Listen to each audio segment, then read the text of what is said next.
Akong mga pinalanggang kaigsuunang Dabawenyo, mga kababayan, Assalamualaikum warahmatullahi wabarakatuh. Madayawag maayong adlaw kaninyong tanan. Magandang araw sa inyo lahat. Today, I proudly join my home city, Davao, in celebrating the Kadayawan Festival 2026.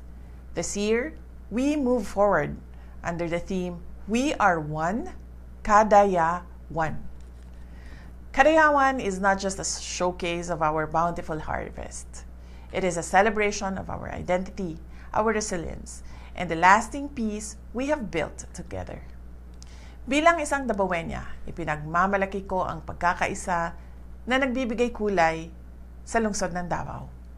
Ang pag-unlad ng Davao ay nakasalalay sa paggalang at pagtutulungan ng ating 11 etno-linguistikong komunidad. Pinapakita natin na ang pagkakaiba ng kultura at paniniwala ay hindi hadlang, kundi ang pundasyon ng ating lakas at katatagan. To our visitors and friends, welcome to the home of the King of Festivals in the Philippines. Witness the vibrant rhythms of our streets, taste the abundance of our land, and experience the true spirit of a united community.